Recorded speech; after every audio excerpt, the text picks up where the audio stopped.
Hello, I am Roaster Cat, and I'm here with Lucia Solis in Guatemala, and we're going to talk about coffee processing. Lucia is a coffee fermentation and processing expert, and I've just spent the last week with her here learning about fermentation, microbes, drying, and everything else regarding coffee processing. So, hi. Hey, Kat. So I'm going to start by being super annoying, and one of my things, as you know, is that language is super important to me. So one of my personal frustrations is how imprecise we are in coffee with language. And one of them is with me with being called an expert. I don't like to be called an expert because for me, expert is somebody who knows a lot, and a lot of times experts stop learning. And so I'm really about trying to always have more information. So I'm a coffee processing specialist, meaning that I specialize in this particular area of coffee. And because it's my specialty, it's something I know a lot about, but to me, I have kind of like an allergic reaction to the word expert. Like it feels very final, and coffee is a very evolving thing. There's so much research that needs to be done. There's so much information that we're lacking. So, Great. There. Coffee processing specialist. I mean, this is one of the things that I love about, I think, you and your work is that you are constantly evolving, learning, and being very precise with what you're sharing and how you're sharing, which is why I wanted to talk with you and share it with the people, because I think you have a lot of really great insights and clearly a lot of great information about coffee, fermentation, processing, and there is a lot of pseudoscience out there. There are a lot of words and claims, but, and I think coming from the roaster's perspective, like we do the best that we can with what we know, but we know so little. So yeah, I wanted to bring you on to ask you questions so that roasters can better understand coffee processing. So this is kind of like what do roasters need to know about coffee processing and fermentation from your perspective? yeah, and I also want to say that I think the answer or the challenge isn't just pseudoscience. Of course, that's a challenge. I think the bigger challenge is lacking reflection. And I think that pseudoscience can actually be okay because it brings a scientific method, it brings a scientific process into the consciousness. I think that's good. And I think that even people wanting to care about science is important, but more so than having the correct science and having the correct answer, what I'm more interested in is asking the right questions. And so just the process of slowing down and reflecting on, does that make sense? Is that really true? Because what I see as more of a challenge in coffee is that, especially on the processing side of tradition, it's like, oh, this is what we've always done. We're just repeating, copy, paste what we've done for generations, or copying and pasting something we see on Instagram and just kind of taking something and not questioning it. And so what I really like is thinking about what we're doing. And I live here on this farm and we have all of the space. So I have a lot of time, I have that advantage. I have a lot of time to think about things. And so I definitely don't take that for granted. And I think that that is something that we could use a lot more of in the coffee space. Just like, let's slow down. Because I think, especially with science, we get so excited, and I get really excited because I love science, but there isn't, I think, enough reflection to see like what is worth moving forward with and what is something that we need to leave behind or was maybe like a bad practice or just something to not adopt. As I'm sure we'll talk about, a lot of things in wine that we want to just like get excited about and adopt, but I feel like it would really serve us as an industry to like slow down and reflect a little bit more. Yeah, totally. So to kind of like start at square one, basic, I guess, information, what is fermentation when we're talking about coffee? What I want people to know about fermentation is that it is something that's been happening in the background of coffee the whole time. I think that as we talk about coffee in the specialty scene, we think that fermentation is a new and innovative technique that coffee producers are using.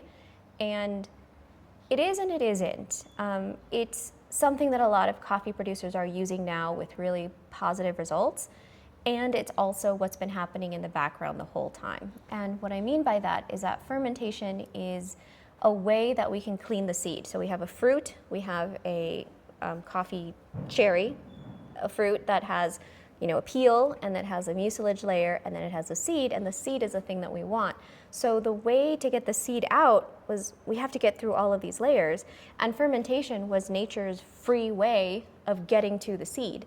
So that's what I mean when it's been happening the whole time. Microbes in the environment, in the soil, in water, on our skin have been interacting with the coffee fruit and fermenting and metabolizing and getting rid of that mucilage to liberate the seed. So historically, it's been just a free way to get the seed out. And now the innovative part is not the fermentation. The innovative part is that we're paying attention to a thing that's been happening the whole time and potentially kind of steering the ship in more desirable ways instead of just letting, nature take its course and just, kind of blindly getting whatever coffee results happen. Mm-hmm. And I'm going to dive right into one very contentious word, anaerobic fermentation, because I feel like on the roasting side, a lot of people hear fermentation and they think funky, especially if they say anaerobic. They're like, oh, that coffee is going to be crazy wild. But I want you to explain a little bit more about your understanding and your knowledge about anaerobic. Yeah, so anaerobic is both a technical term, it's a scientific definition, and there's also a colloquial usage of it. And the problem is that these two things don't usually match up. So the example that I give a lot is the way that a vegetable is more of a culinary term, not a botanical term. So tomatoes are vegetables, but botanically they're a fruit. So scientifically it's a fruit because it's the fruiting body of a plant, but we all know it as a vegetable. Eggplants is a fruit. It's the fruiting part of the plant. And in a way, we can hold those two things in our brain. We know that, okay, it's the fruiting part of the plant, but we're just going to use a shorthand of calling it a vegetable.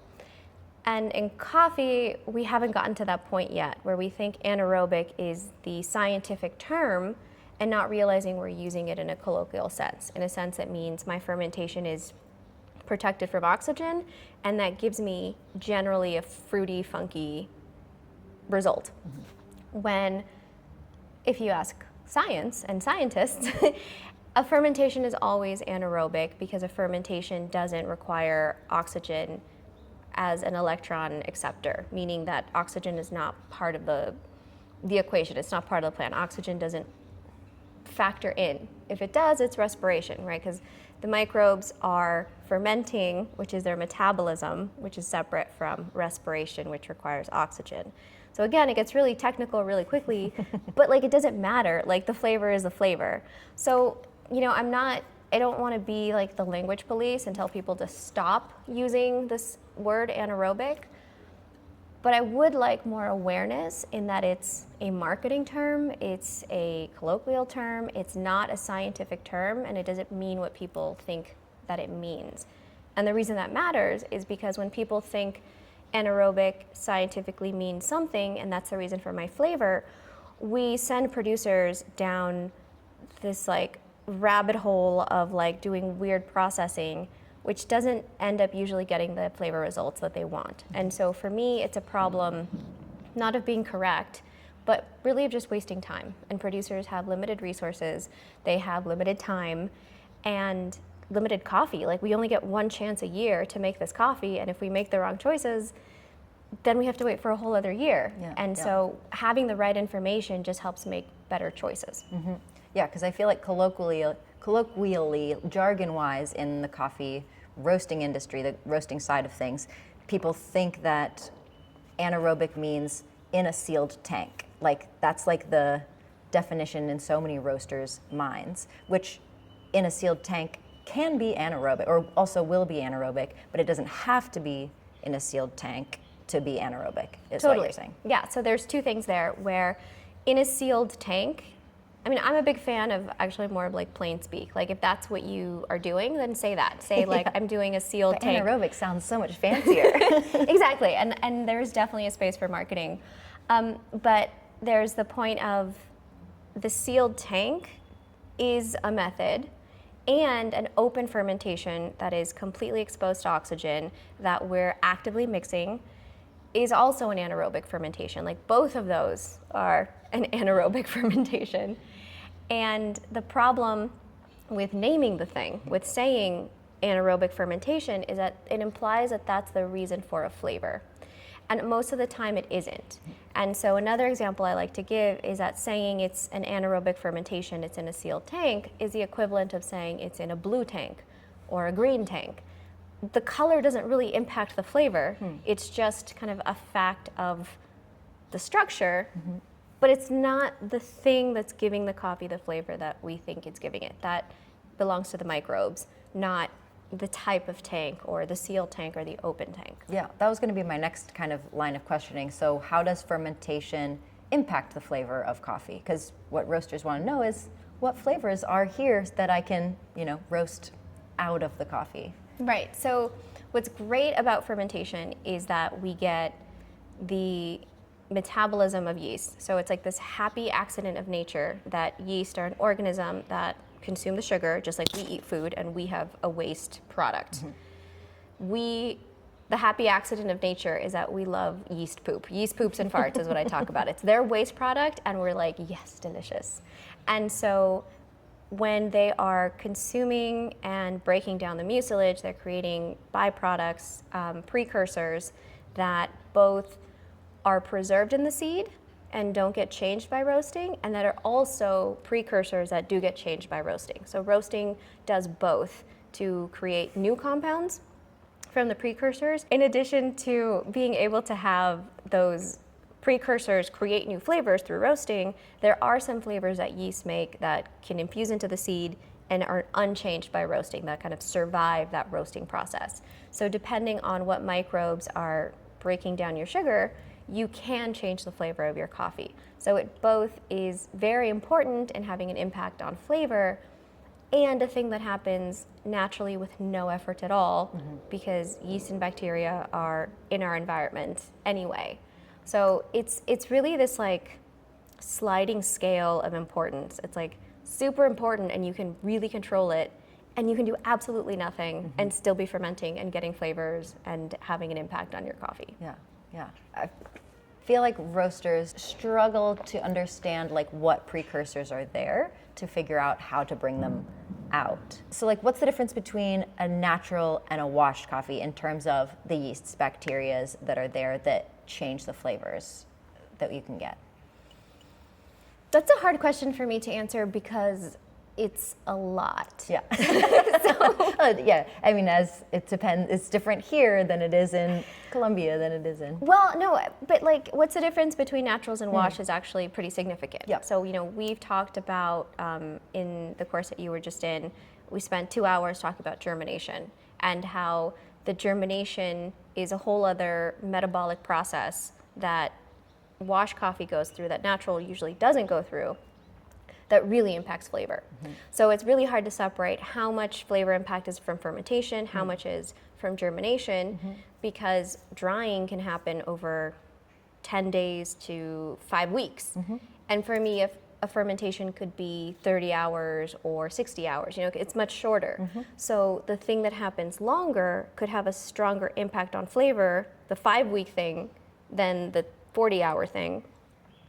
But then you also have the impact of velocity. Like when you have high moisture, those 40 hours are really impactful for flavor, and as you're drying, you're losing moisture, so it's a really slow impact. It's a really slow effect, but over longer time. So like, which one is worth more? So I think that may be a natural question, like which one has more impact? I don't think we can say what that is unless we're studying this in a lab in a complete like vacuum with sealed parameters and doing like GCMS all along the way. I don't think we can say that until somebody does that study. So that is to say that the metabolic like changing of the seed probably has a bigger impact than the microbes in the fermentation. But the microbes are something that we can like easily access. It's something that's much easier for us to influence than like the germination of the seed. So it's more interesting. It's like the thing that we see is something that we can much more easily change, and so we focus on that. Yeah. Even if it's not the thing that's the most impactful. Yeah. So That's why I don't want to answer the question, but I will. Fair. But I will because I think that's the long answer. The short answer of like what's the difference is that wash process has a lot more moisture. Usually wash process is pulped with water. A lot of times the fermentations are submerged. You have all of that mucilage. So when you have higher access to moisture, you favor bacteria. So you tend to have more bacteria that produce more acid, more organic acid. So you get that like high acidity, clean profile. Mm-hmm. When you have a natural, it's drying as it's changing. And so as you're losing moisture, that environment tends to favor yeasts because yeasts are more robust, they have a more developed cell wall, like they can handle those tougher conditions. It's like a cactus plant versus like something you find in the jungle. It's like just tougher and able to survive those conditions. So the naturals tend to be more like yeast dominant because of the lack of moisture, and the wash process more bacteria dominant. Mm-hmm. And both of those compounds, both of those microbes create compounds that can still have similar results. They can both create fruity esters and fruity coffees, but just in different ways. Mm-hmm. Yeah. There's so much to understand. And I feel like the more I'm learning about coffee processing, the less I feel like roasters need to know about it at all. Yeah. I'm like, the more I learn, I'm like, do not go down this road. Yeah. You don't need to know this. Focus on roasting. Yeah. Focus on the differences in heat retention or like heat absorption in the roasting process, and leave the fermentation to producers. I think that this is, maybe something to tweak in the title, because we had wanted to create a conversation to say like, what do roasters need to know about fermentation? And like a very boring video would be like almost nothing. Very little. Very little. Like, don't worry about it. This isn't like for you, because I work with producers and I've always thought of myself as like a B2B type of business. Like I consult with producers to help make their lives better. Mm-hmm. And of course, coffee lovers are interested in all elements of coffee, so you want to learn more. But I'm mostly like, I guess this is like a little bit, could be seen as mean, but I want to say like, it's not for you. Yeah. Like it's not for you. I don't think a roaster knowing about fermentation will help them do their job better, which is transforming the coffee. I don't think you need to know this to make better coffee, mm-hmm. but producers absolutely need to know this to make better coffee, to like hand it off to the next stage, and for roasters to transform it. So, it's both like, I want to invite everyone to care about science because I love this thing, mm-hmm. but I also want to say like, yeah, it's not for you. Yeah. I feel like it can be like, if you want to learn about this because you're nerdy and you love to learn and it's like interesting to you and you're passionate about learning new things, deep dive. But if you think as a roaster that learning about yeast fermentation is going to make you a better roaster, it probably won't. Probably focus your time on producing partners who know a lot about yeast inoculated fermentation, if that's what you're after. Yeah, I think that nerdiness, it's like I never want to discourage anybody from learning more and educating themselves. Yeah. But you're right, it's not necessary. And it's kind of like, I'm a knitter, I love fiber arts, and people know that you don't have to make all your own clothes. Like you don't have to spend 400 hours knitting a sweater. You mm-hmm. can buy a sweater, like someone's already done that. Mm-hmm.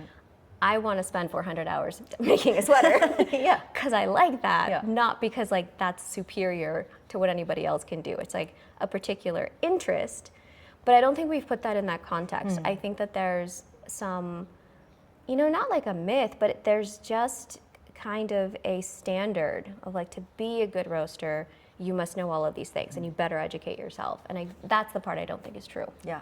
What do you think is the biggest misconception roasters have about coffee processing? That's a little tough to answer because I don't interact with that many roasters. So it's like, I don't know what's in your heart and what's in your brain. But I think that from my side of interacting mostly with producers, I think that the biggest misconception about processing or fermentation is kind of this concept of intentionality, of everybody who's fermenting is like doing it on purpose, and people that are not doing it on purpose or doing something different. It's like, it's all the same soup. It's all the same microbial demucilagination. Microbes are doing this action, and the intentionality is like the thing that's the the factor. And it's really hard to tell who's doing something on purpose and who's doing something on accident and like it works out. Like who's lucky and who's good. I think that's really hard to tell.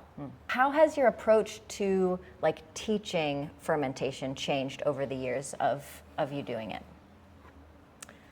I think if you had asked me this question 2 years ago, the answer would be really different. Like in the last 2 years of being here in Guatemala, the last couple of fermentation camps, I've had a very different approach to teaching because I love this stuff. Like I knew when I was 13 years old and I took my first chemistry class, this is my jam. Like I loved chemistry immediately. And so I knew that like this was a path for me. And I love science. And for the last, 8 years, I've wanted to share that love of science, and I've wanted to like convert people and say like, look at how cool this is. Like this is an amazing like power that is unused. Like not people, not everybody, but just producers to say like, you can really change the flavor of your coffee and the quality of your coffee, like doing very little, like using microscopic microbes to change flavor. So I've really wanted to like spread the gospel of yeast and the power of fermentation. So I really focused on like enthusiasm and getting people to like love this thing. And in the last 2 years, like reflecting on 8 years of doing that, I'm like, is anything different? And I don't think anything's different. I think we've sort of gone in this way where other people, other parts of the industry feel like, oh, I must know this, and I'm like missing something or deficient in something. And so I didn't feel like I was really accomplishing what I wanted, which was more better coffee. And now the last couple of FTCs, I've focused more on putting fermentation in context and saying, I really like this, I still think it's really cool, but there's so many more important things to worry about. So instead of doing a 9-day fermentation, make a 40-hour fermentation, a 2-day fermentation, and then spend all that extra time working on drying or improving the nutrition in your field, like working on soil health. Like soil health will impact quality way more than the like 40 hours that you spend on your fermentation. And not everybody owns a farm. Some people are just buying fruit. So I'm not saying that's like always available, but if it is, I'm like, you can pull so many other levers on coffee quality that have nothing to do with fermentation. And it's just like so outsized, I think, in its effect. It's like, it's my favorite thing. I want to talk about it all the time. And it's probably not that important. Yeah, I feel like when you were talking about it in class, it made me think of like roasters and how they all want to talk about their roast profile, but they don't spend time in palate development. They don't spend time cleaning their machine, which significantly influences the airflow, which significantly influences the flavor, like, and the consistency you can get. Yeah. I feel like, yeah, as you were saying that, I was like, everyone wants to focus on this one thing that's super like hot topic, but maybe it's not the biggest impact for your time investment. And like what you just said, that I think is like a principle across so many different things, is that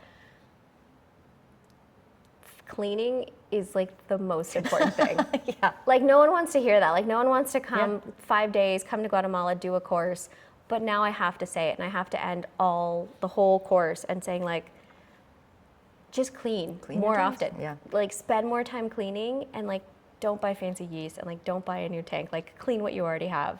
And my background is in winemaking, and 60%, like more than half of our time, was not winemaking. It was just cleaning. It was just cleaning before you start. Like you'd have 3 hours of cleaning, 3 hours of work, and then 3 more hours of cleaning after you finish doing anything. I feel like that's one thing that roasteries and cafes have not taken from the restaurant industry either, is that restaurant industry, you are scrubbing from, ceiling to floor every night after service. Yeah. And in coffee shops and roasteries, nobody does it. Clean your machines, clean your tanks. Clean everything. Clean everything. Well, and speaking of like doing an extra steps, let's say, for flavor, let's talk about co-ferments and infused coffees, because I really loved your take on this, or kind of your schema, your framework for coffees because a lot of people think if you're adding yeast, it's a co-ferment, or if you're adding cinnamon, it's a co-ferment, and it's the same thing as adding a fruit to the fermentation. So can you touch a little bit on your perspective on that? So I think the thing that we need the most are mostly that, a framework. Having, let's talk to you, let's work on this. So I have a framework that is the idea that everything that Kat just mentioned, fermenting with fruit, adding microbes, or adding cinnamon or orange peels or essential oils, all of this is like lumped into like one big category of infusion.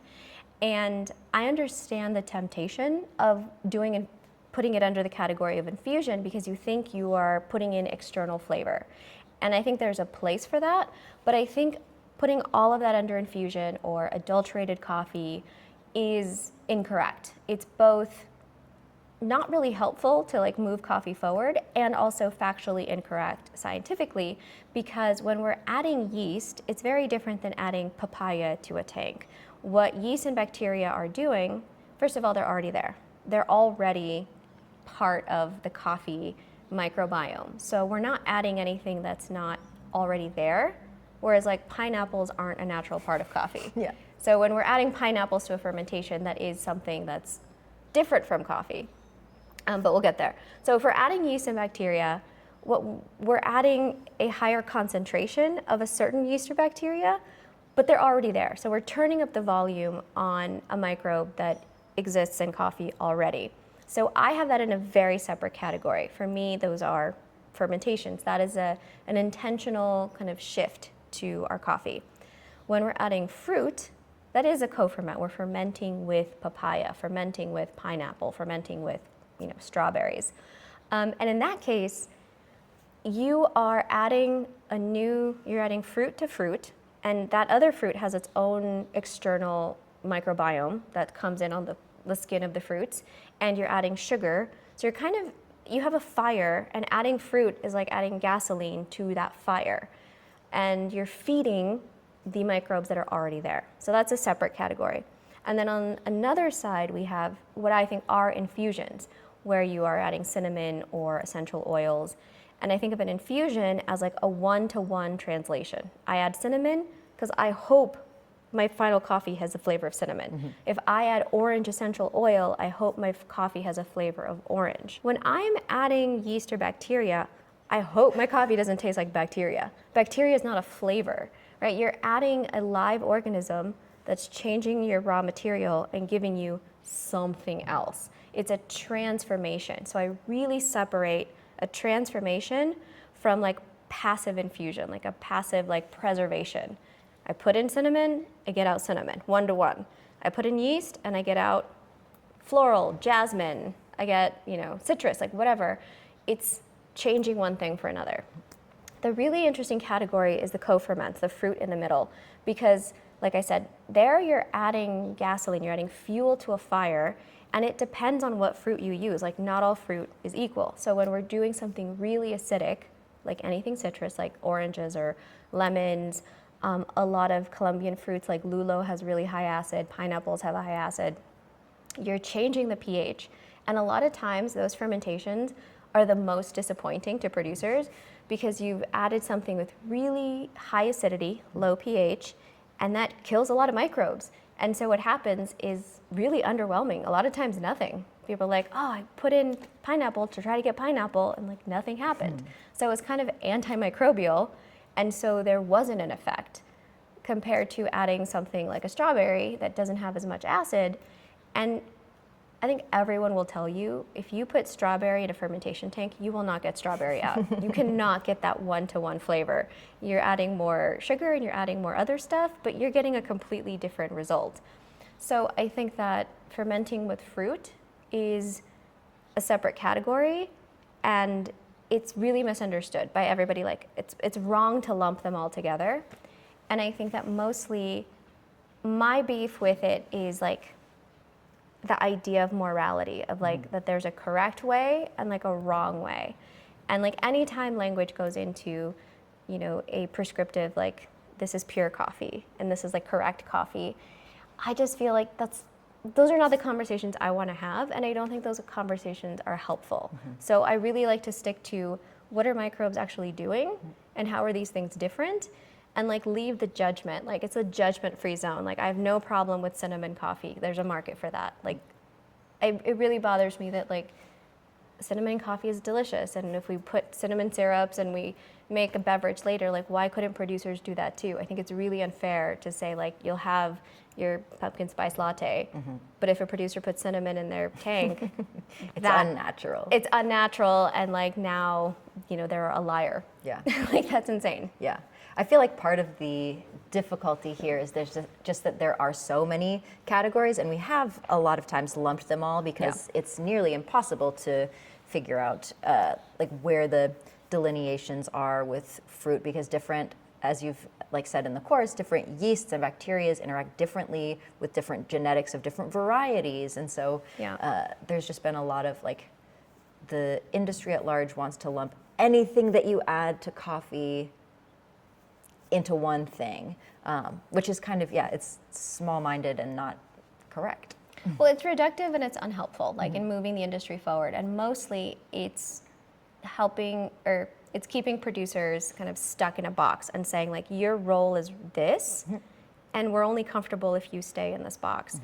And I think that that's kind of going back to our earlier point where I don't think that this is something that roasters need to get upset about or know about. Like, I think that this is an internal issue that it affects producers the most. They're the ones who are doing it. They should be the ones making the rules about how to govern themselves, instead of having an outside part of the industry force their morality on a group of people. And to me, it really feels like, you know, a group of men trying to make decisions on women's bodies. I'm like, well, you don't have a woman's body, so like, shut up. And so like, we are gonna decide what we do with our bodies. And I know so many my husband is a beautiful man who has the greatest intention, but he still doesn't have a female body. He still shouldn't have a say over this jurisdiction. And I think that that's what's happening in the coffee industry. Like, too many rules are being made on the outside of the people that it affects. I'm like, let the people that it affects talk amongst themselves. And if they decide that that's immoral and wrong, that's different, because it's the people that are financially affected by these things making decisions for themselves. Yeah. I feel like I'm seeing a little bit of hope in that markets are kind of diversifying as far as consumers and then roasters providing to consumers, where some people are like, yeah, that's for me, that's not for me. So my hope, I guess my question then would be, what is your hope in terms of how roasters interact with producers about their coffee? That's a big question. Yeah, I mean, I think my hope is this level of awareness, like just slowing down. And I think one of my personal pet peeves, again, with language and being imprecise, is somebody saying that's bad. That's unpleasant, or that's bad, or that's wrong, instead of saying more precisely, that's not for me. It's for someone. It's just not for me. That cinnamon infused coffee is not bad. It's just not for you. It's for somebody else. It's for a different market. And I think too often we're just like, well, if I don't like it, it's a bad thing. And just having the humility or the awareness to say, it's just not for me, and like move on. Like, go find the thing that is for you.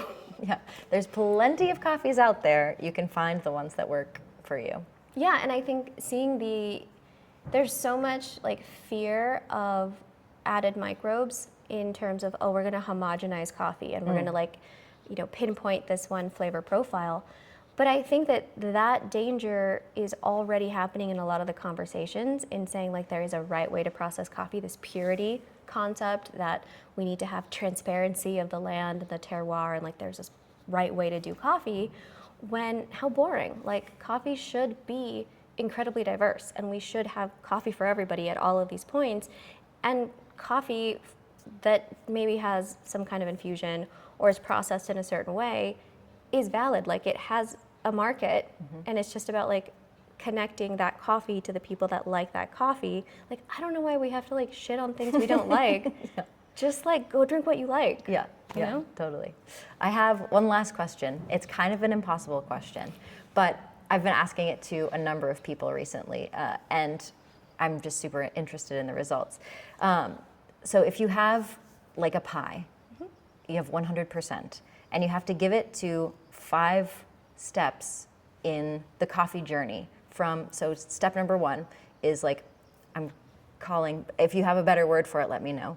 I'm calling origin. So it's like the variety characteristic, the growing practices, the soil, the shade, the da-da-da-da-da, like what makes the seed the seed. Yeah. Then post-harvest processing, which includes processing, fermentation, natural Drying. wash, drying, and I'm kind of just omitting shipping out of the equation.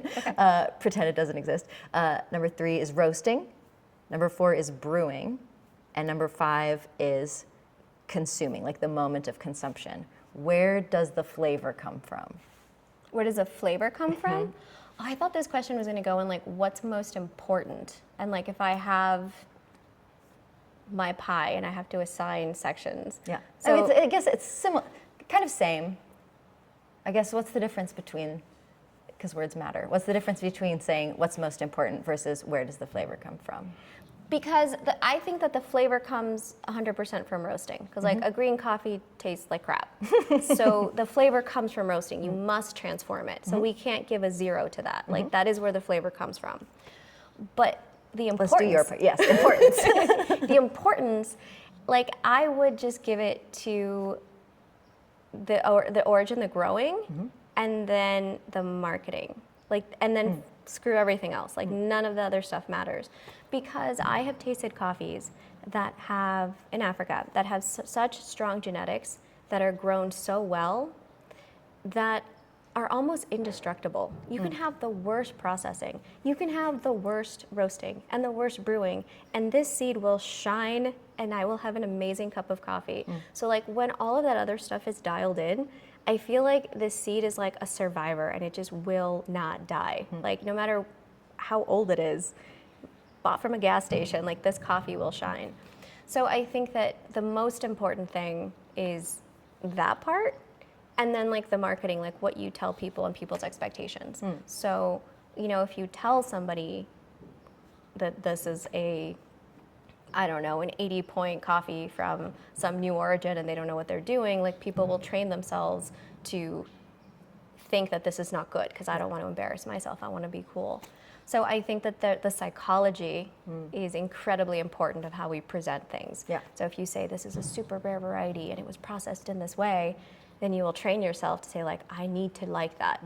The way that like, we don't immediately like the taste of alcohol, but we see people being cool and we know it's important in the culture, and then you make yourself like the whiskey. Yeah. And then eventually you do, like Yeah. you do like those flavors.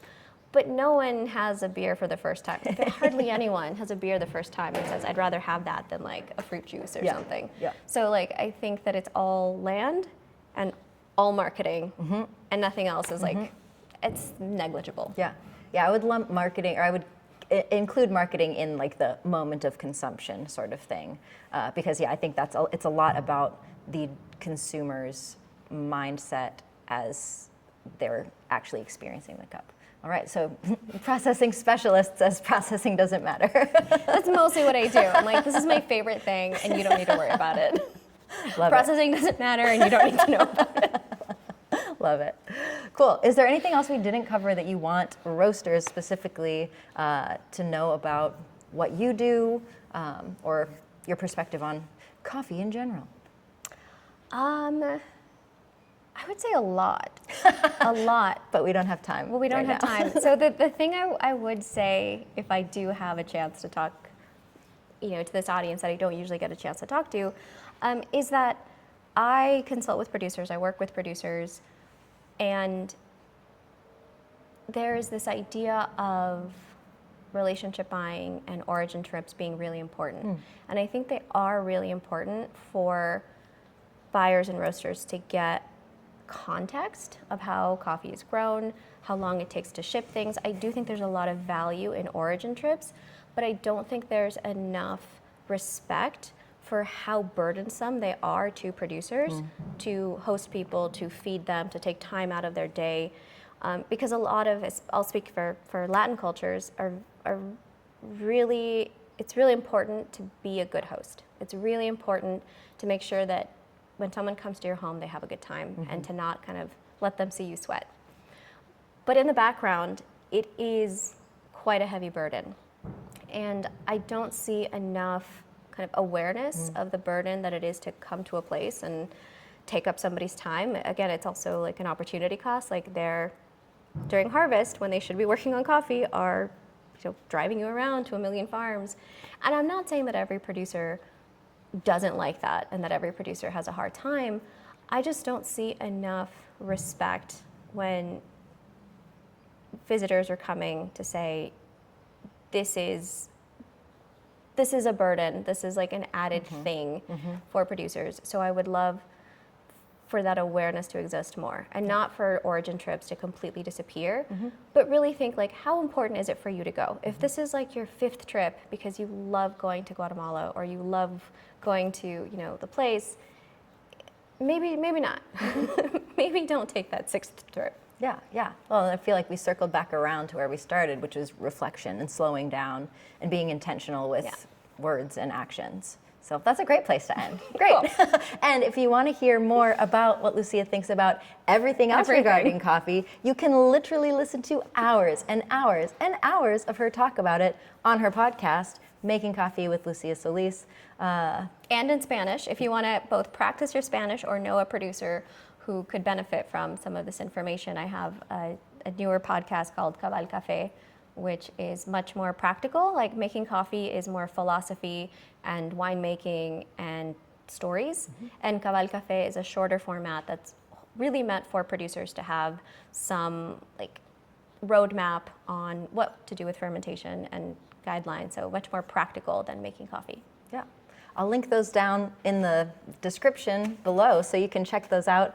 And you can also follow her on Patreon, support her Patreon, and then you get access to more information, Discord, and actually conversations. Patreon's really fun because it's one of the few places where I get to have these, in-person live interactions. So I host office hours, and so a couple times a month we get together and just do live video chats, harvest updates. I work with producers to troubleshoot some of their issues if they're like, my fermentation smells weird, why is that? And so we work through those things and then just generally hang out. So if you are someone who wants to spend 400 hours knitting a sweater instead of buying one, Patreon is a perfect place to come nerd out and talk about these things. Awesome. Well, thank you so much for having this conversation.